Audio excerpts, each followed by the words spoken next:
पाकिस्तान ने ईरान से अपने सफीर को वापस बुलाने का ऐलान किया है। पाकिस्तान से भी ईरानी सफीर को जाने का कह दिया गया है। कुलभूषण जाधव जैश अदल ने अपहरण करके इनको आईएसआई को बेच दिया। जो जैश अदल के जो ठिकाने हैं दो, उनको तबाह कर दिया गया है।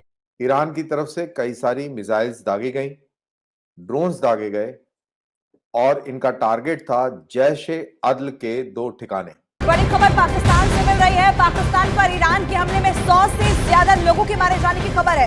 बलूचिस्तान में हुए ईरान के हवाई हमले में अब तक 100 से ज्यादा लोग मारे जाने की बात सामने आ रही है। इसलिए कि इस तरह की सर्जिकल स्ट्राइक जब इंडिया ने की थी या किसी भी तरफ से जब होती है तो पाकिस्तान की तरफ से असलियत को छुपाने की एक बहुत पुरानी रिवायत है, और उसी को देखते हुए लगता नहीं है कि सिर्फ 2 बच्चों की जानें गई होंगी या इस किस्म के 3 लोग जख्मी हुए होंगे। We have also decided to suspend all high-level visits which were ongoing or were planned between Pakistan and Iran in the coming days. Iran ने कार्रवाई करी। ईरानियन रेवोल्यूशन गार्ड्स ने इस ऑर्गेनाइजेशन को पूरी तरह तबाह कर दिया। इसका जो बॉस था उसको मार दिया। हमला वाकई जैश अदल के कैंप पर हुआ है। We have also informed them that Pakistan has decided to recall its ambassador from Iran. इसलिए कि ईरान या कोई भी कंट्री कहीं पर भी अगर सर्जिकल स्ट्राइक करती है तो यकीनन वो टारगेट तक पहुंचने की पूरी कोशिश करते हैं, और जिस तरह की बताई जा रही है स्ट्राइक के, उसमें मिसाइल्स भी इस्तेमाल हुए हैं। नमस्कार दोस्तों, जय हिंद, वंदे मातरम। दोस्तों, स्वागत है आप सभी का मेरे channel India Pakistan news update में। दोस्तों, आ गया हूँ एक और नए वीडियो के साथ। दोस्तों, जैसा कि आपने सुना या देखा, कुलभूषण जाधव का अपहरण साल 2016 में हुआ था, जिसके बाद पाकिस्तान की आर्मी ने उन्हें गिरफ्तार कर लिया। पाकिस्तान की मिलिट्री कोर्ट जाधव को मौत की सज़ा सुना चुकी है। हालांकि ये मामला बाद में अंतर्राष्ट्रीय अदालत में भी पहुंचा। रिपोर्ट में बताया गया कि जैश अदल द्वारा व्यवसायी कुलभूषण जाधव के अपहरण ने आतंकवादी समूह को भारतीय खुफिया एजेंसियों के रडार पर ला दिया। इंटेल एजेंसियों ने कहा कि जाधव को कथित तौर पर जैश अदल द्वारा पाकिस्तान की इंटर सर्विसेज इंटेलिजेंस आईएसआई को बेचा गया था। ईरान के रिवोल्यूशनरी गार्ड्स ने इराक और सीरिया में हवाई हमलों के एक दिन बाद ये एयर स्ट्राइक की। ये एयर स्ट्राइक पाकिस्तान में हुई। दोस्तों, ईरान की सरकारी मीडिया ने बताया कि बलोच उग्रवादी समूह के 2 ठिकानों पर मिसाइल और ड्रोन से हमला किया गया और उन्हें नष्ट कर दिया गया। ईरान की सेना ने मंगलवार को पाकिस्तान में बलोच उग्रवादी समूह जैश अदल के 2 प्रमुख ठिकानों पर हवाई हमला किया। इराक और सीरिया में हवाई हमलों के एक दिन बाद ईरान के रिवोल्यूशनरी गार्ड्स ने पाकिस्तान में घुसकर एयर स्ट्राइक की। ईरान की सरकारी मीडिया ने बताया कि बलोच उग्रवादी समूह के 2 प्रमुख मुख्यालयों पर मिसाइल और ड्रोन से हमला किया गया और उन्हें तबाह कर दिया गया। मीडिया रिपोर्ट के मुताबिक ईरानी सेना ने पाकिस्तान के बलूचिस्तान प्रांत के उस क्षेत्र में हमला किया जहां जैश अदल का सबसे बड़ा मुख्यालय था। पाकिस्तान ने दावा किया है कि ईरान के आकारण हमले में 2 मासूम बच्चों की मौत हो गई, जबकि 3 लड़कियां घायल हुई हैं। आगे पूरे वीडियो को देखते हैं। दोस्तों, इस पर पाकिस्तान मीडिया का क्या रिएक्शन होता है। अगर आप चैनल पर नए हैं दोस्तों तो चैनल को सब्सक्राइब कर दीजिएगा, वीडियो को लाइक कर दीजिएगा, बेल आइकन प्रेस कर लीजिएगा ताकि आपको फ्रेश अपडेट्स मिलते रहें दोस्तों। और अगर इस वीडियो को लेकर आपको मुझे कोई भी राय देनी है तो आप मुझे नीचे कमेंट सेक्शन में ज़रूर बताइए दोस्तों। जय हिंद, वंदे मातरम। दोस्तों, मिलता हूँ आपसे बहुत जल्द एक नए वीडियो के साथ। जय श्री राम। कल बहुत ही चौंकाने वाली खबर आई और बहुत ही दिलचस्प वाकया घटा, और ये कार्रवाई हुई पाकिस्तान के बलूचिस्तान के अंदर, और कार्रवाई करी ईरान ने। ईरान की तरफ से कई सारी मिसाइल्स दागी गई, ड्रोन्स दागे गए और इनका टारगेट था जैश अदल के 2 ठिकाने। अब ये जैश अदल कौन है? आप सबने कुलभूषण जाधव का नाम जरूर सुना होगा। ये भारतीय नौसेना के कमांडर हैं और प्री मैच्योर रिटायरमेंट के बाद ये अपना बिजनेस करते थे।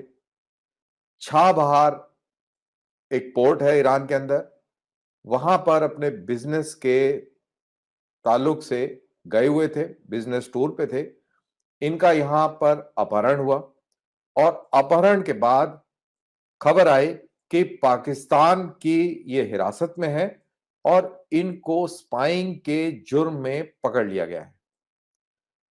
इंटरनेशनल कोर्ट ऑफ जस्टिस के अंदर भी गए, वहां भी पाकिस्तान को फटकार लगी और अभी भी फिलहाल वो आदमी पाकिस्तानी जेल में है। अब इस चीज का कैसे पता लगा? पाकिस्तान के अंदर जर्मन सफीर थे, एम्बेसडर थे, उन्होंने ये बात कही। उन्होंने ये बताया कि जैशुल अदल ने अपहरण करके इनको आईएसआई को बेच दिया है। तो ये वही जैशुल अदल है जिसके खिलाफ ईरान ने कल हरकत करी, कल उसके ऊपर मिसाइल दागे और ड्रोन्स का इस्तेमाल किया। लेकिन दरअसल ये पाकिस्तान आईएसआई द्वारा पाला पोसा और संरक्षित किया हुआ एक आतंकवादी संगठन है। कभी भी जैशुल अदल ने पाकिस्तानी सेना के ऊपर कोई भी कार्रवाई नहीं करी। अगर इसका हिस्ट्री देखा जाए तो 2012 से लेके अभी तक तकरीबन 15 हमले इसने ईरान में इरानियन रेवोल्यूशन गार्ड के ऊपर करे हैं, जिसके अंदर 80 से ज्यादा ईरान के सैनिक या सिविलियन मारे गए हैं।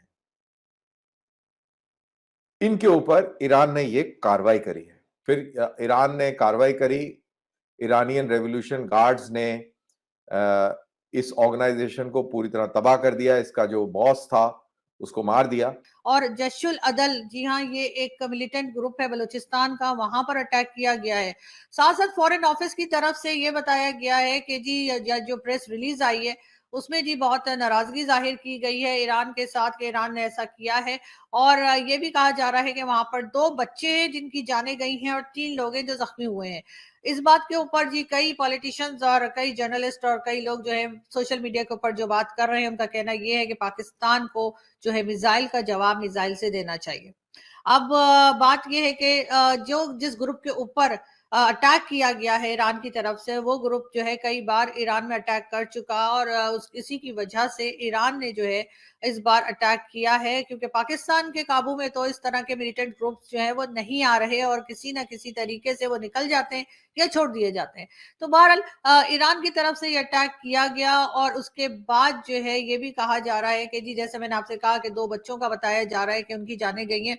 लेकिन साथ साथ ये भी है कि कई लोगों को ये इंतजार है कि फुल एक कंप्लीट जो स्टेटमेंट है फॉरेन ऑफिस की तरफ से वो आ जाए या आईएसपीआर की तरफ से आ जाए, इसलिए कि इस तरह की सर्जिकल स्ट्राइक जब इंडिया ने की थी या किसी भी तरफ से जब होती है तो पाकिस्तान की तरफ से असलियत को छुपाने की एक बहुत पुरानी रिवायत है। और उसी को देखते हुए लगता नहीं है कि सिर्फ 2 बच्चों की जानें गई होंगी या इस किस्म के 3 लोग जख्मी हुए होंगे, इसलिए कि ईरान या कोई भी कंट्री कहीं पर भी अगर सर्जिकल स्ट्राइक करती है तो यकीनन वो टारगेट तक पहुंचने की पूरी कोशिश करते हैं। और जिस तरह की बताई जा रही है स्ट्राइक के, उसमें मिसाइल्स भी इस्तेमाल हुए हैं और उसके अंदर जो है वो ड्रोन्स का इस्तेमाल भी किया गया है। तो ऐसा तो नहीं हो सकता कि उन्होंने उनमें से यानी जो मिलिटेंट ग्रुप है वहां पे उसका किसी भी आदमी को कोई नुकसान ना पहुंचा हो और सिर्फ 2 बच्चों को नुकसान पहुंचा हो। लेकिन बहरहाल पाकिस्तान की तरफ से अभी फिलहाल यही स्टेटमेंट आया है। ये और बात है कि ये इस वक्त ये भी कहा जा रहा है कि जी सीरिया और उसके अलावा इराक पर भी जो है इसी किस्म की सर्जिकल स्ट्राइक ईरान ने की है। साथ साथ जी सोशल मीडिया पर जो खबरें चल रही हैं या जो बातें चल रही हैं उसमें डॉक्टर जयशंकर के ईरान विजिट को लेकर भी बातचीत की जा रही है और ये भी एक डर या खदशा जाहिर किया जा रहा है कि हो सकता है कि इंडियन फॉरेन मिनिस्टर के विजिट के बाद ही ईरान ने इस तरह की कोई डिसीजन ली हो। लेकिन ये कोई जरूरी नहीं है। ये बात जो है वो यकीनन कोई भी होगा तो ये इस किस्म की बातें की जाएंगी, क्योंकि फॉरेन मिनिस्टर है इंडिया के उस वक्त वहां पे मौजूद थे तो ईरान में, और उसके फौरन बाद ही इस तरह की बात की गई है। तो लेकिन इसके साथ कोई कनेक्शन जो अक्सर लोग यानी कि जो हमारे यहाँ जो कहना चाहिए कि इंटेलेक्चुअल किस्म के लोग हैं या थोड़ी बहुत अक्ल रखते हैं, वो इस बात को जो है झुटला रहे हैं, वो इस बात को मानने को तैयार। अपने प्यारे भारत को सपोर्ट करने के लिए सब्सक्राइब बटन जरूर दबाएं। जय हिंद, वंदे मातरम।